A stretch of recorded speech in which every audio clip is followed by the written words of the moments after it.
What's for dinner?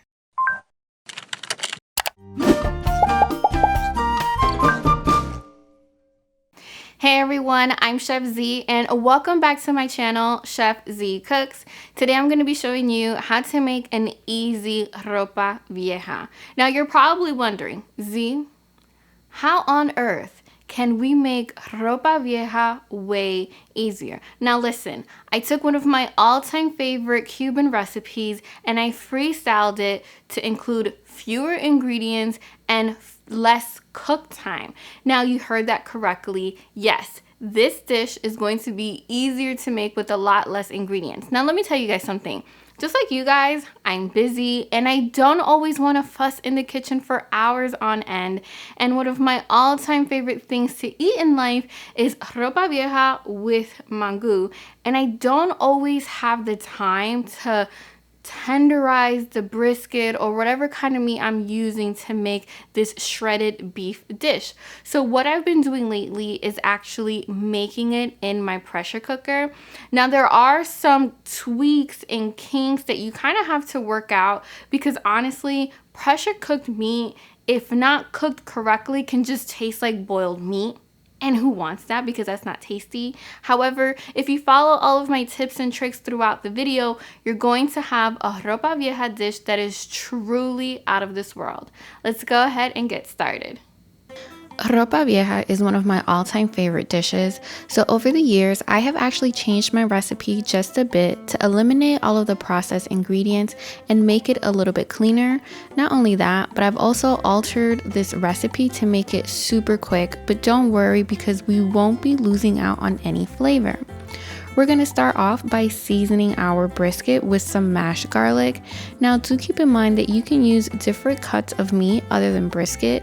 So you can use some flank steak and you can also use some skirt steak. I just recommend that you use any kind of meat that you can find that's on sale. We're now going to add some Dominican oregano along with 2 teaspoons of kosher salt.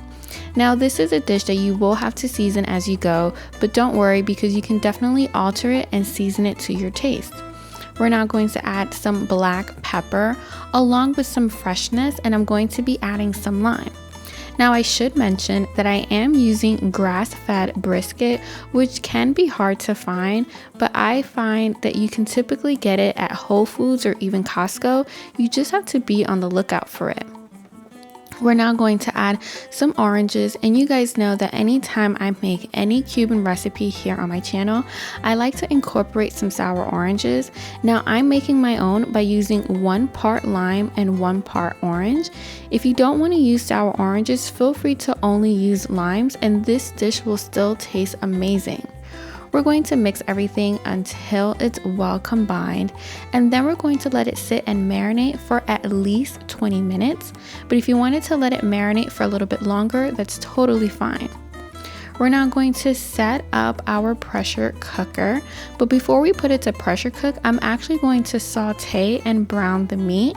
So I'm going to set my device on high, and once it warms up, I'm going to go ahead and I'm going to add some oil to the pot.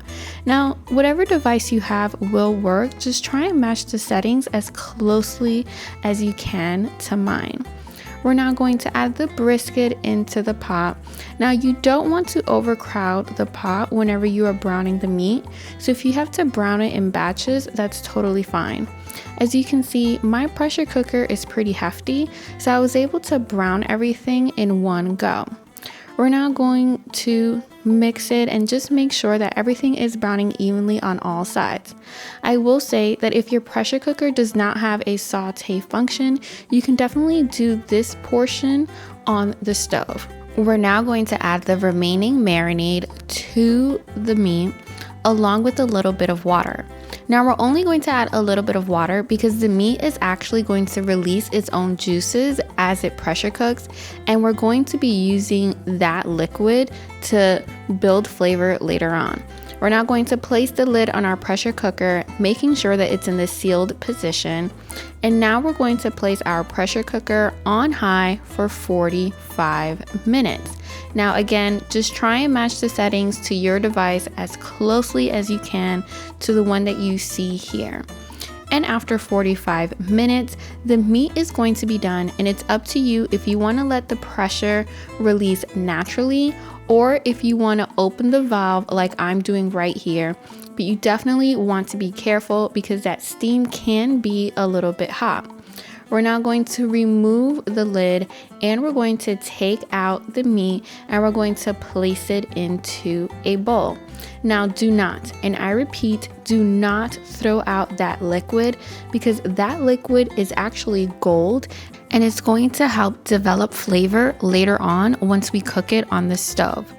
We're now going to shred the meat, and this is super easy. You can do it by hand or you can use 2 forks like I'm doing right here. Now, the biggest thing to note whenever you are shredding the meat is that you have to resist the urge not to eat it all. And you can also shred the meat as thinly as you like or as thickly as you like. And once you finish shredding the meat, you just want to place it over into a mixing bowl. Now, fun fact, Ropa Vieja was one of the first Cuban recipes that I mastered because this is something that my family and I just go absolutely crazy for. This is a dish that tastes better as it sits, so it's also a great dish to have as leftovers because it will truly blow you away. So once you finish shredding all of the meat, we're now going to prepare and cook it twice because the beauty of Ropa Vieja is that this dish develops flavor over time. So you cook it twice, and then even after you cook it, it's going to just continue building more and more. We're now going to place some olive oil into a deep-sided skillet, and I'm going to take my chopped garlic and I'm going to saute it. Now, one of the things about pressure cooked meat is that it can actually come out a little bit bland and taste like boiled meat. So one of the things that we want to do is build flavor once we cook it again. And sauteing the garlic, like you see right here, is a perfect way to reintroduce flavor. And you're probably thinking, Z, we added a whole bunch of garlic earlier on when we marinated it. Yes, that's true, but garlic is one of those things that actually cooks out really quickly. So adding it again when it's almost done cooking is a great way to give that dish some vibrant garlic flavor. We're going to add the shredded brisket into the skillet and we're just going to combine it with the garlic. And now we're going to take that liquid gold that I was mentioning before and we're going to add it all, and I mean every last drop, to the Ropa Vieja, and we're going to mix it until it's well combined. Afterwards, we're then going to add some bay leaves, which is also going to add some really nice flavor to this dish. And you can also add the bay leaves while it's pressure cooking, either or is totally fine.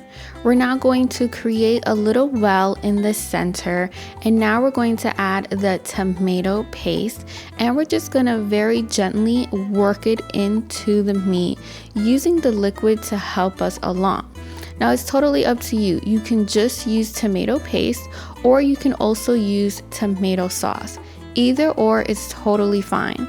Now if you're only using tomato paste, you want to go ahead and add a little extra. And if you're only using tomato sauce, then you also want to add a little extra just to compensate for one or the other not being there. We're going to add some vino seco, which is truly going to give this dish some awesome flavor, along with some cumin, and we just want to mix everything until it's well combined. And you want to let it simmer for about 5 minutes because you want to let the alcohol vapors from the vino seco to cook off.